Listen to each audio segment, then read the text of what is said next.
So we are starting with this topic of electronic configurations of A levels.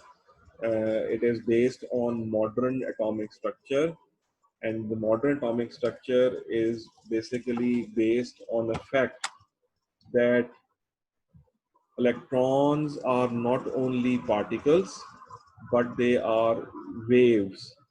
They are moving in a form of waves. ये बड़ा important है. Dual nature of electron इसे कहते हैं हम. Dual nature of electron means that electron is a particle. Yes, it is a particle, although it has a negligible mass, but it is present in the form of particle in an atom, and it has a charge as well. So we cannot say that it's not a particle. It is a particle, and when it moves around in orbits or shells, it moves in a wave-like pattern. Wave-like pattern is a very important discovery made by quantum physics and quantum mechanics, जिसके अंदर उन्होंने जब देखा atoms की X-rays की तो पता लगा कि इलेक्ट्रॉन्स बिल्कुल सीधी लाइन में नहीं चलते, सर्कल के ऊपर, सर्कल में बस स्ट्रेट पाथ के ऊपर चलते रहे. Straight doesn't mean a straight line, मतलब सर्कुलर लाइन के ऊपर ही चलते रहना, ऐसा नहीं है, बल्कि they move along a wave like pattern. And when they move along a wave like pattern, every shell has subshells. And जो डायग्राम जो आपको यहाँ नजर आ रही हैं लाइट ब्लू, डार्क ब्लू और रेड में, ये सब शेल्स शो किए हुए हैं. ये इलेक्ट्रॉन क्लाउड है. This is a diagram of the electron cloud. इससे पहले आप इलेक्ट्रॉन क्लाउड सर्कल में ड्रॉ कर लेते थे, बस वो सर्कल ही आपका इलेक्ट्रॉन क्लाउड था.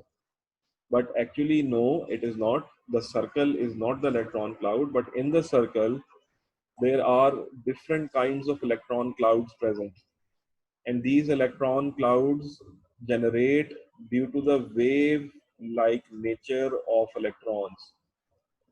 तो जब electrons डम्बल शेप में, जो आप सबसे पहली डायग्राम देख रहे हैं लेफ्ट साइड पर, this shape is called dumbbell shape.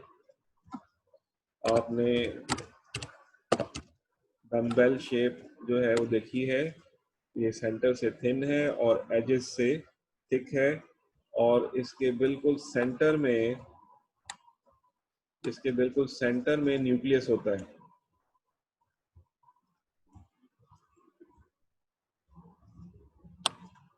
इसके ये बिल्कुल सेंटर है, यहाँ पर न्यूक्लियस है, और बाकी सारा इलेक्ट्रॉन क्लाउड ही, ये सारा इलेक्ट्रॉन क्लाउड आपको दिखाई दे रहा है. Second shape of the electron cloud is, you can see it's like a ball. We call it as a sphere. So it is a spherical, just like a football, like a ball. जैसे आप कोई भी cricket ball ले लें, football ले लें, तो ये बॉल की तरह स्फीयर है, 3 डायमेंशन में है. ये सारी शेप्स 3 डायमेंशन में है, they are not 2 dimensional. So spherical ball की शक्ल में होता है. ये भी एक इलेक्ट्रॉन क्लाउड है. इसमें जो न्यूक्लियस है, that is present right in the centre of the electron cloud. बिल्कुल सेंटर में है, बॉल के बिल्कुल सेंटर में, और इलेक्ट्रॉन क्लाउड सारे ने इसको सराउंड किया हुआ है. तीसरी टाइप जो है, the third type that you are seeing is a double dumbbell. It's a double dumbbell dumbbell it's a double dumbbell. ये भी एक इलेक्ट्रॉन क्लाउड की शेप है. इसको हम इस तरह भी शो करते हैं. This is one of the way to show a dumbbell, double dumbbell. But एक तरीक़ाकार इसको ऐसे भी है, एक डम्बल बनाएं और फिर एक और डम्बल जो है वो उसके साथ बना दें. तो ये भी इसी तरह का ही है. तो जिससे डबल डम्बल. ये 3 किस्म की हैं इलेक्ट्रॉन क्लाउड्स, जो कि शेल्स के अंदर इलेक्ट्रॉन्स अक्वायर करते हैं. इससे हमें ये पता लगा, एक न्यू कॉन्सेप्ट हमारे सामने आया कि इलेक्ट्रॉन्स सर्कल के ऊपर सिर्फ सर्कुलर पाथ में नहीं घूमते रहते, बल्कि वो उनका पाथ के अंदर डिफरेंट वेव्स जनरेट होती हैं. वी कॉल दीज वेव्स और these electron clouds as sub shells. Sub shells. तो ये जो आपके सामने 3 किस्म के सब शेल्स नजर आ रहे हैं, दीज वेव लाइक पैटर्न्स, इसमें जो सबसे पहले आपको नजर आ रहा है उसको हम पी सब शेल के नाम से बुलाते हैं। स्फेरिकल वाले को एस डी के नाम से एस सब शेल से बुलाते हैं, और डबल डम्बल वाले को हम डी सब शेल से बुलाते हैं। D sub shell, D small S small P small. तो D sub shell, D sub shell is double dumbbell, spherical ball subshell is S shape, and dumbbell is P shape, P subshell. What is a subshell? Basically, subshell is an electron cloud formed due to the wave-like nature of electrons. तो ये अभी आप जो देख रहे थे, ये आपके सामने एक नई चीज आ गई है। Wave-like nature of electrons gives us new types of electron clouds in which electrons are present in a shell, and these electron clouds are of three types: S, P, and D, spherical, dumbbell, and double dumbbell. ये सारा जो है ये आपके नई चीजें आपके सामने आ रही हैं. Now we will be moving on to further elaborate this. So if you see, अब जब हमने स्टडी किया है आयनाइजेशन एनर्जीज को और इसकी मैग्नेटिक क्वांटम थ्योरी को साथ इन्वॉल्व किया है, so we have come to know that every shell, every principal quantum number, I've told you that shell number is called principal quantum number PQN. उसके अंदर अब सब शेल्स भी प्रेजेंट हैं, सब लेवल्स भी प्रेजेंट हैं. और ये सब शेल्स क्यों जनरेट होते हैं? Because of the presence of wave like nature of the electron. Wave like nature होने की वजह से हर शेल के अंदर सब शेल्स भी हैं. अब देखा ये जाता है कि फर्स्ट शेल में कितने सब शेल्स हैं, तो वो सिर्फ एक ही नजर आ रहा है. Level 1 is just split into, it doesn't split it. Level 1 के अंदर जो इलेक्ट्रॉन्स हैं वो सारे के सारे एक ही किस्म की वेव में चलते हैं, and that wave is in the form of S shape. तो यहाँ पर सिर्फ एस स्फेरिकल ही होता है, और कोई होता ही नहीं इसके अंदर. जबकि जब आप सेकेंड शेल में जाते हैं तो इलेक्ट्रॉन क्लाउड, क्योंकि थोड़ा सा शेल बड़ा हो जाता है और इलेक्ट्रॉन्स में ज़्यादा हो जाते हैं, उसकी वजह से उसमें there are two types of electron cloud that is possible. One is s and the other is p. S और पी. तो एस जो है अभी एनर्जी के हिसाब से भी हम देखेंगे, s is at lower energy level and p is at higher energy level. Third shell में जाएंगे तो जितना शेल नंबर है उतने ही सब शेल्स होंगे. इसमें एस भी है, it has P, and it also has D. इसमें तीनों है, एस पी और डी तीनों प्रेजेंट है फर्स्ट शेल के अंदर.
Okay, the third shell has three subshells according to the rule that the subshells number of subshells is equal to the shell number. So if you go to the fourth shell, it should have four subshells.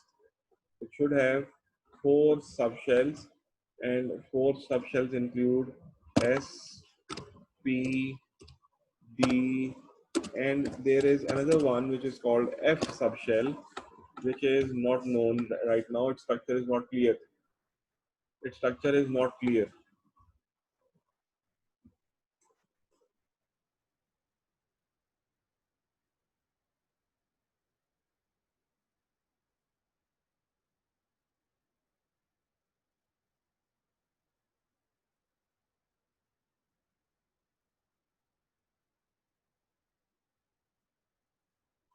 So S, P and D, we know their shapes. S is spherical, P is dumbbell, D is double dumbbell.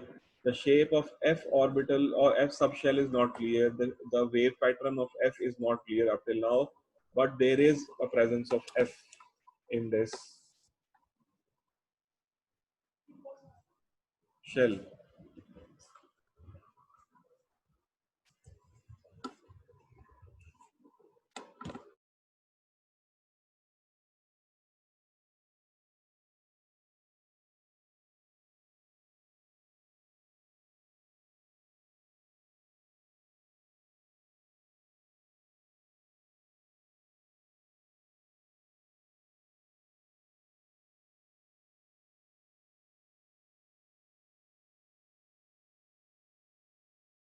Okay, so the third shell has three subshells, and we label them as S, P, and D.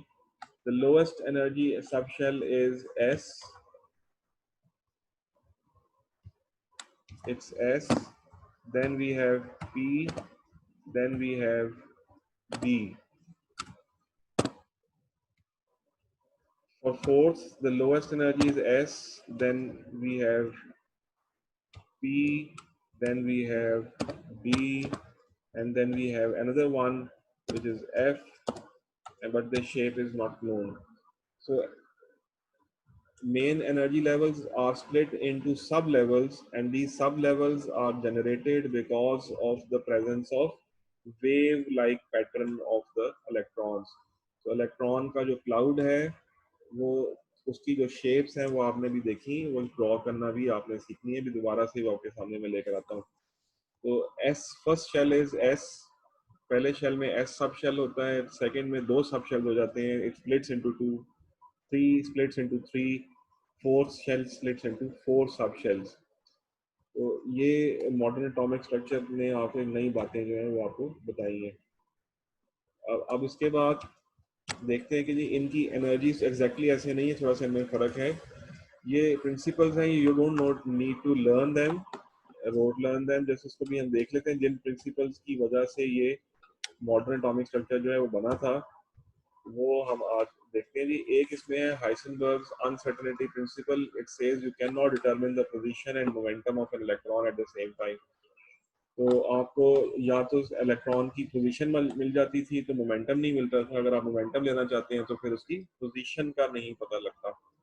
ये एक बड़ा important point था जिसकी वजह से आगे research चल पड़ी थी. ऑफ बॉ प्रिंसिपल आपको याद होने की जरूरत है, और वो है electrons enter the lowest available sub shell energy level. Electrons जो हैं वो लोएस्ट में पहले जाते हैं और फिर हाईएस्ट में जाते हैं. यही वही रूल है जैसा कि आपने शेल्स में फिल करने के लिए किया था. पहले शेल में दो डालते थे, फिर जब वो फिल हो जाता था फिर आप सेकंड शेल में जाते थे, उसमें जब 8 हो जाते थे तो फिर आप थर्ड शेल में जाते थे.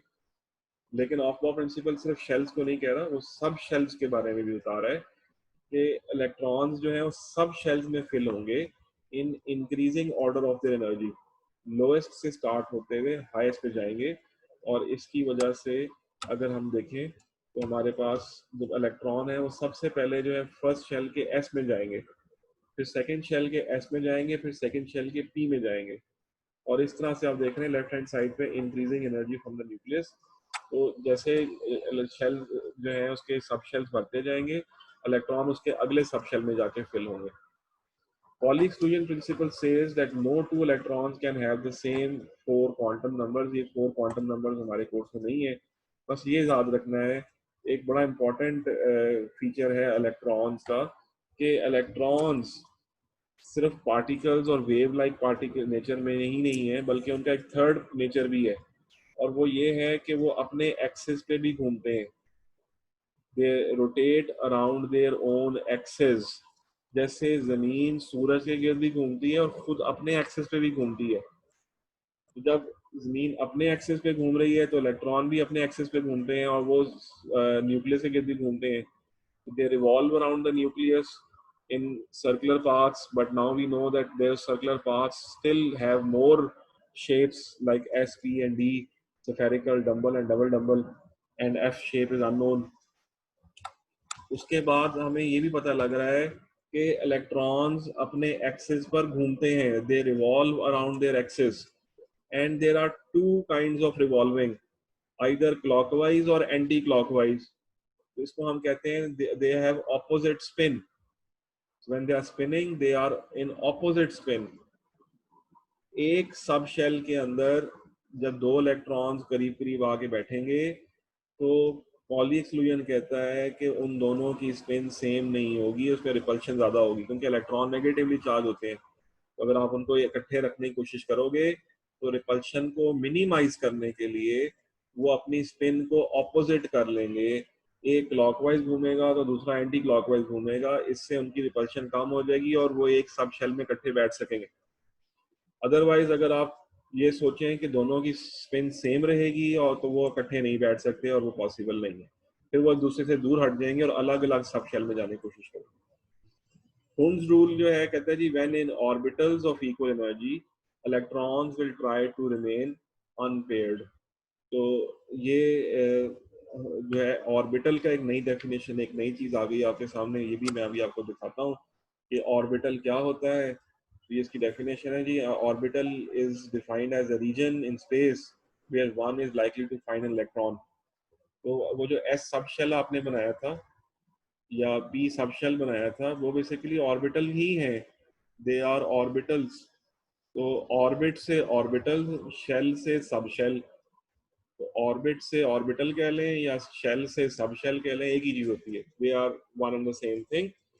तो हुन्स रूल ये कहता है कि अगर आपके पास इक्वल एनर्जी के ऑर्बिटल्स होंगे तो इलेक्ट्रॉन, अगर सपोज पी, अभी हम देखेंगे पी सब शेल जो है उसके तीन ऑर्बिटल्स हैं, उसमें तीन किस्म के ऑर्बिटल्स हैं, तीनों पी किस्म है, तो पी में तीन किस्म के जो ऑर्बिटल्स हैं, इलेक्ट्रॉन तीनों में पहले अलग अलग जाएंगे फिर वो पेयर होना शुरू होंगे। ऐसा नहीं है कि पहले आप उनको पेयर करेंगे और फिर अगला पेयर करेंगे और फिर उसके अगला पेयर करेंगे। पहले वो कहता है कि they will try to remain unpaired and go to different sub shells और orbitals. So placing two electrons in one orbital means that they are both negatively charged. There will be some electrostatic repulsion between them. Placing each electron in a separate orbital reduces the repulsion. तो पहले हम ये करेंगे कि अलग orbital में डाल के तो उनको दूर रखने की कोशिश करेंगे, लेकिन जब हमारे पास मजबूरी हो जाएगी कि हमने एक ही ऑर्बिटल में दो इलेक्ट्रॉन्स डालने हैं तो फिर ऊपर पॉली एक्सक्लूजन प्रिंसिपल को लगाते हुए उन दो इलेक्ट्रॉन को इस तरह से फिल करना है कि उनकी स्पिन ऑपोजिट दिखानी है हमने। अब वो स्पिन कैसे दिखाते हैं वो भी आपको बताते हैं। तो याद रखें एक ऑर्बिटल के अंदर दो से ज्यादा इलेक्ट्रॉन नहीं हो सकते। अब एक ऑर्बिटल में अगर दो इलेक्ट्रॉन्स होंगे तो उनकी ऑपोजिट स्पिन होगी। वैसे तो उसकी कोशिश होगी होती है इलेक्ट्रॉन की कि वो डिफरेंट ऑर्बिटल्स में चले जाएं और सेम में ना रहें, लेकिन जब मजबूरी है और इलेक्ट्रॉन ज्यादा है तो फिर एक ऑर्बिटल में दो इलेक्ट्रॉन आएंगे बट वो फिर ऑपोजिट स्पिन के साथ आएंगे। तो बाकी मैंने आपको ये बता दिया था कि S is spherical shape, P is dumbbell shape, D is not various, is double dumbbell shape, and F is various. F की शेप हमें नहीं पता, वो भी ना A लेवल 2 में हम पढ़ सकते हैं, आगे जाके आप सर्च करेंगे तो उसमें आपको उसकी शेप का पता लग जाएगा। एस स्फेरिकल जो ऑर्बिटल है सब शेल है उसका एक ही ऑर्बिटल है, वो खुद ही सब शेल है, वो खुद ही ऑर्बिटल भी है। पी सब शेल जो है उसके अंदर थ्री ऑर्बिटल्स हैं, एक का नाम है पी एक्स, एक है पी वाई और एक है पी जेड। तीनों की शेप वही है, डम्बल शेप। तीनों डम्बल शेप हैं लेकिन एक एक्स एक्सिस पे लोकेटेड है, एक वाई एक्सिस पे लोकेटेड है, एक जेड एक्सिस पे लोकेटेड है। उसी से हमने उनके एक्स पी वाई और पी जेड नाम रखे हुए। डी सब शेल जो डबल डम्बल है उसके 5 ऑर्बिटल्स हैं और एफ के 7 ऑर्बिटल्स हैं। तो ऑर्बिटल क्या चीज़ है जी, मैंने आपको दिखाया, इसकी डेफिनेशन आती भी है पेपर 2 में। It's a region in space where one is likely to find electron. It's a wave like, और जनरेट होता है due to wave like pattern of electrons. An orbital is a three-dimensional statistical shape showing where one is most likely to find an electron. ठीक है, तो ये कहाँ पे आपको electron most likely to find होता है। ऑर्बिटल को ऑर्बिट से मिक्स ना कीजिएगा। ऑर्बिट शेल नंबर होता है, प्रिंसिपल क्वांटम शेल होता है, प्रिंसिपल क्वांटम नंबर। लेकिन उस प्रिंसिपल क्वांटम नंबर में सब शेल्स होते हैं, फर्स्ट के अंदर एक ही सब शेल है एस, सेकंड के अंदर दो हैं, एस भी है और पी भी है, और पी के आगे तीन ऑर्बिटल्स हैं, p x p y p z. D sub shell जो है वो थर्ड शेल से स्टार्ट होता है, उसमें एस पी और डी तीनों हैं, और डी के 5 ऑर्बिटल्स हैं, और फिर फोर्थ शेल में जाके एस पी और डी के बाद एफ बी में आ जाता है और उसके 7 ऑर्बिटल्स हैं, लेकिन वो उस तक हमें जाने की जरूरत नहीं पड़ेगी। अब ये है जी एस सब शेल की शेप, दोबारा से आपके सामने आ गई है। आप देख रहे हैं ये 3 डायमेंशन में एक्स वाई और जेड एक्सिस के ऊपर ड्रॉ हुआ है। आपने इस डायग्राम को आप you just need to draw 3 axes and you draw a circle on it. Paper में तो आपने 3D में नहीं दिखा सकते, तो आपने बस एक सर्कल ही ड्रॉ करना है, और ये स्फेरिकल होता है, इसका नाम स्फेरिकल है। पी सब शेल जो है डंबल शेप है, डंबल शेप ड्रॉ करने के लिए बिल्कुल सेंटर में नोड है, और साइड्स के ऊपर जो है लोब्स हैं इसकी, इसे हम लोब्स एंड नोड कहते हैं। तो इसमें आप देख रहे हैं एक फर्स्ट वाला जो है पी जेड है, क्योंकि इसकी जो लोब्स हैं वो जेड एक्सिस के ऊपर है। सेकंड जो नज़र आ रहा है वो पी वाई है, क्योंकि उसकी लोब्स वाई एक्सिस के ऊपर है। थर्ड जो नज़र आ रहा है वो पी एक्स है, क्योंकि वो एक्स एक्सिस के ऊपर है। तो ये तीनों मिलाकर पी सब शेल है। पी एक्स, पी वाई और p z, all of them are collectively known as p subshell, but p subshell has 3 orbitals, px, py and pz, and their energy is same। इन तीनों की energy same होती है, ये अलग अलग नहीं होते, क्योंकि हैं तो तीनों पी, तीनों डंबल शेप है, इसलिए तीनों की एनर्जी सेम होती है। इसलिए जब इनमें इलेक्ट्रॉन भरते हैं तो फिर आप ये करते हैं कि पहले एक इलेक्ट्रॉन पी एक्स में डालते हैं, अगर 3 हो तो तीनों को अलग अलग डालते हैं, 4 हो तो फिर पेयर करना शुरू करते हैं। तो ये शेप है जी पी सब शेल की। ये शेप आ गई है जी डी सब शेल की। You can see there are two dumbbells और इनकी 5 ओरिएंटेशंस आपके सामने नजर आ रही हैं। सबसे पहला वाला जो है उसमें आप देख रहे हैं कि जो लोब्स हैं वो एक्सिस के दरमियान में है, दूसरे वाले में भी लोब्स एक्सिस के दरमियान में है, तीसरे वाले में भी लोब्स एक्सिस के दरमियान में है। लेकिन जो नीचे सेकंड रो में जो फर्स्ट डायग्राम बनी हुई है उसमें लोब्स एक्स एक्सिस और वाई एक्सिस के ऊपर हैं, इसलिए इसको हम ये एक्सिस के ऊपर है, और जो जेड एक्सिस के ऊपर है उसमें एक लोब रेड कलर की है और एक ब्राउन रंग का सर्कल है। ये सर्कल यही शो कर रहा है कि दूसरी लोब भी जेड एक्सिस के ऊपर ही है, तो दोनों ही जेड एक्सिस के ऊपर पाए जाते हैं। तो ये इसकी डबल डंबल की 5 ऑर्बिटल्स हैं, पांचों को मिलाकर हम डी सब शेल कहते हैं। तो D sub shell has 5 orbitals in space. आप देख रहे हैं सब कुछ स्पेस में। आप अब मैं बार बार ये कह रहा हूँ कि ये सारे इलेक्ट्रॉन क्लाउड हैं, ये स्पेस में कोई एक्स एक्सिस के ऊपर है, कोई वाई एक्सिस के ऊपर है, कोई एक्सिस के दरमियान में है, कोई दोनों एक्सिस के ऊपर है। सो ये सब इलेक्ट्रॉन क्लाउड की शक्लें हैं, क्योंकि इलेक्ट्रॉन सिर्फ सर्कल पाथ पे नहीं घूम रहा, बल्कि सर्कल पाथ में घूमने के अलावा वो अपनी वेव पैटर्न की वजह से कुछ इलेक्ट्रॉन्स जो हैं वो स्फेरिकल शेप में घूम रहे हैं, कुछ जो हैं वो डंबल शेप में घूम रहे हैं, कुछ जो हैं थर्ड शेल में जाएंगे तो डंबल डंबल की शेप में भी घूम रहे होंगे। ठीक है, तो इसलिए एक सब शेल के अंदर जो इलेक्ट्रॉन्स होते हैं वो उसका इलेक्ट्रॉन क्लाउड की शक्ल होती है इलेक्ट्रॉन्स की।